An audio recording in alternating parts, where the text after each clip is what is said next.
So what's up mga otit, kamusta kayo at welcome back ulit sa channel ko. Ngayong araw na to, nandito po tayo sa General Trias, Sunnybrook 2, San Francisco. So yon, kasama natin mga tito, si Otit, Ricky na tayo mga otit sa Pullman setup na kung saan alamin natin kung ano yung mga gaping nandito. Otit, ano yun nandyan, Otit? Meron tayo ritong HB Blue. Bali, nakahiwalay na yung male at yung female. Dito kasi sa bandang to ay pagdating ng tanghali, tutok ng araw, kaya kailangan nating takpan dahil maluluto yung isda natin. Baka masigang pa yung isda natin, no? Masisigang pa yung isda natin. Kala ko may mga nakatago ka dyang matitindi, Otit eh. Pwede rin, pwede. So ito Otit yung mga males. Oh, yan yung mga males natin. Tapos nandito naman yung mga females, mga Otit. Ay, hinihiwalay natin yung male at saka female para maiwasan natin yung sundutan nila sa ano, para hinahanap kasi ng customer natin yung virgin pa na female, kaya kailangan iwalay natin habang maaga pa lang. Bali ito pa yung mga breeder natin ng HB Blue. Bali may mga fry na sila ngayon.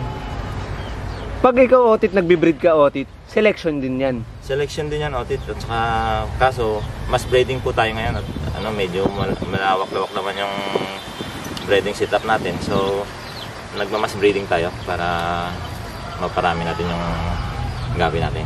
Dahil sa nakahiwalay yung male at female natin, bali dahil nagmamas breeding tayo, may selection tayo ng mga breeders natin. Kailangan maganda yung breeders natin para maganda rin yung outcome ng mga fries natin. Magiging kalalabasan ng mga fries nila. So yun, gumamit tayo ng 3 lalaki at saka 6 na babae.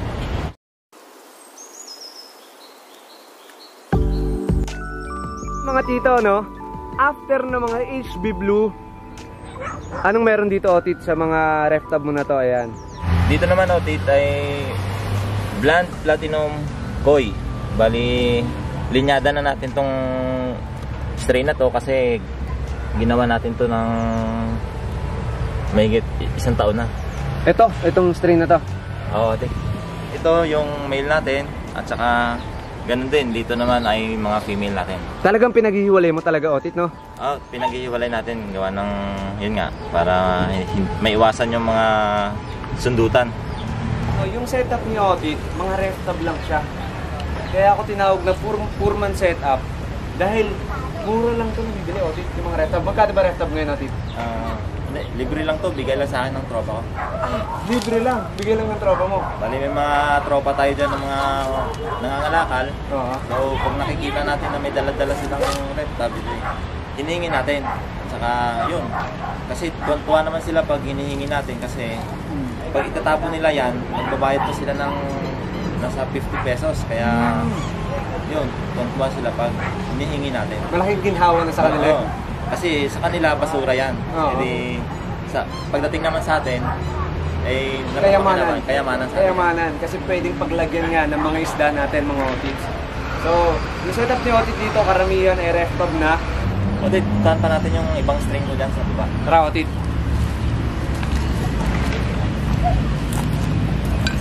Gusto mo ba ng aquatic plants at Betas Journey sticker? Shop na po sa Shopee natin at Lazada. Marami tayong available na fish food dyan, vitamins sa mga gapi nyo, crayfish at beta. Check out na! Shower!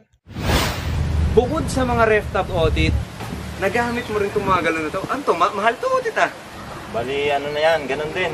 Galing din yan sa mga tropa nating nangangalakal. Pinipili natin yan sa murang halaga. Sa murang halaga kasi murang halaga. Alam ko nagkakahalaga to ng 250 ata ang brand new. Brand new yan. Brand new na ito, 250 ata. Sa tropa, nabibili lang natin yun ng less than 20 pesos isa. Talaga? Tapos nagiging ano na rin siya, draw out. Draw out. Ito na. Ilang taon ka na nagagapi? Bali, magta-3 taon na tayong nagagapi. 3 taon. So ang mga nahawakan mo strain, ilan na?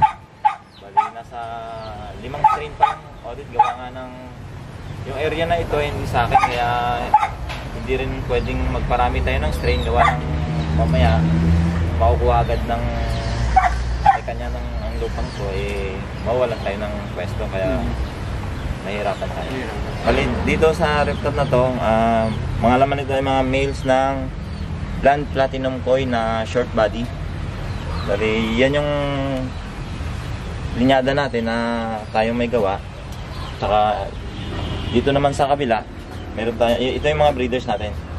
Nandyan. Nandito yung mga breeders natin.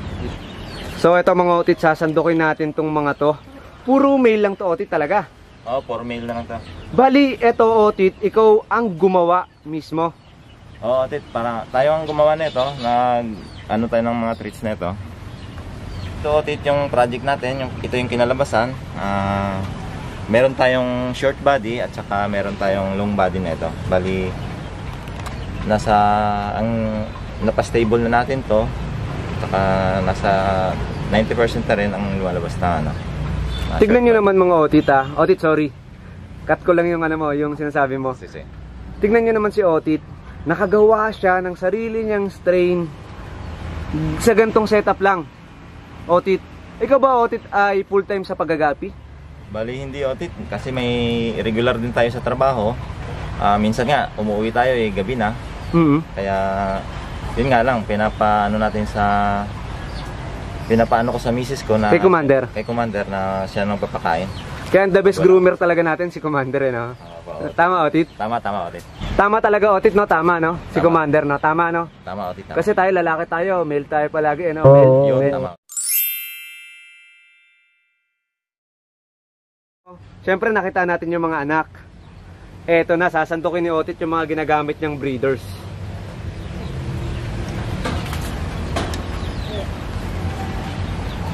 So dito Otit sa mga ginagamit mong breeders, puro short body? Oo Otit, mga short body na ito na...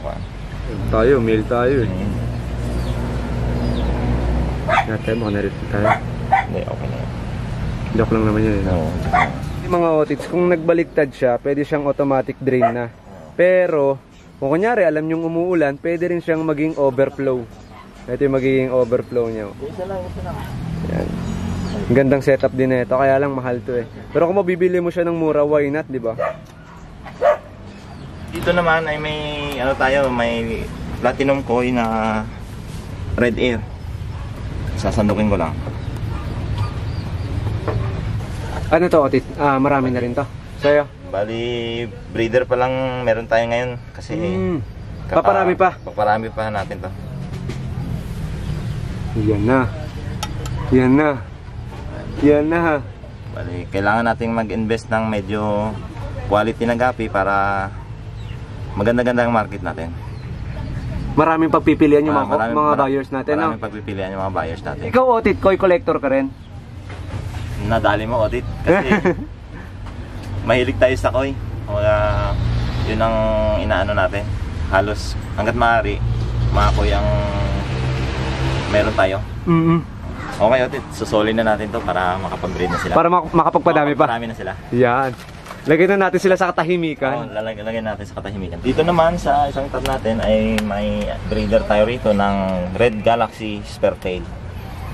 So pinaparami pa ulit Otit? Yan, kumuha tayo ng ng bagong strain. Kaya paparamihin din natin to. Ito, DIY mo lang din to Otit, no? Oh, DIY lang yan Otit. Ang ganda ng ni Otit, oh. Breeding cage natin. Cage ni Otit. Kasi minsan nasa trabaho tayo, hindi natin makikita na mga anak sila, hindi natin maabangan. Kaya gumawa tayo ng DIY na breeding cage para maparami natin. So dito, meron tayong Red Galaxy Spertail. Kakaiba sa paningin. Bago. Bago ito, bago.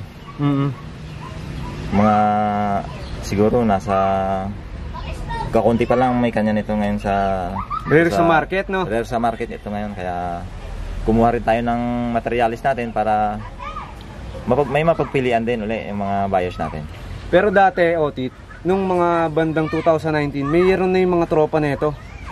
Pero ngayon rare siya sa market kasi nga Otit, ilan lang talaga yung mayroong ganito kasi ang mahal nito dati, alam mo yun Otit, sobrang mahal talaga nito itong may ganito. Yung sa tropa namatay pa. Yung sa tropa namatay pa yung ganito niya. So, ito pararamihin natin para dadami siya ngayon sa sa market natin. O paano mga Otit? Sindihan na natin to. Dan. Happy birthday. Sa dami mong gapi Otit, Saan yung market mo na ito, Otit? Bali, nag-online tayo, tapos walk-in. Saka pag sobrang dami na, kailangan na nating i-release. At may nangangailangang pet shop owners. Bali, binibigay na natin ng wholesale price. Wholesale price. Pero ano yan, Otit? Nakapag-select ka muna nun? Bali, nakapag-select na tayo no, ng pang ano natin, ng pang breeder, Pang-out sa pang-out na sa mga medyo trio. May presyong gano'n. May presyo. Ayun. Yung iba, ano na, ketchup na yung ano na. Dumidiretso. Sa pet shop na dumidiretso. Ito, nasa 5 gallon ito. Bali, ang nilalagay natin dito ay nasa 7 piraso lang kada Galon. galon para hindi mabansot. Ang ratio ko rito ay hanggang 7 gapi lang sa isang 5 gallon na ito. Bali, sa ganitong setup, naabot nila yung potential nila sa ganitong ratio.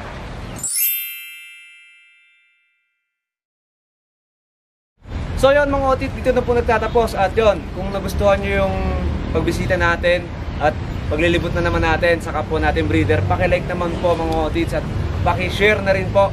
Otit, baka meron kang advice sa mga kahabi natin. Ayun, bali tuloy-tuloy lang sa paghahabi, ano?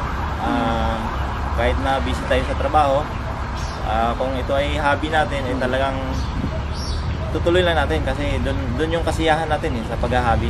Kaya stress reliever na rin. At saka kahit papaano kumikita tayo. Yun ang mahalaga doon. Yun ang mahalaga doon. Dahil si Otit ay meron ng 5 anak na binubuhay. At syempre, bukod sa kanyang pagtatrabaho, na yun yung talaga yung primary pinagkukunan mo ng income, bread and butter mo, at ito ay libangan mo, na kumikita ka rin. No? Kumikita ka rin. Kumikita kahit papaano. Otit, sa kanila pwede makontak. Pwede ba mag-booking dito? Bali, pwede tayong mag-book-in. Basta PM po muna kayo para sakaling wala ako sa trabaho at nandito ako maano ko kayo, ma-accommodate ko kayo.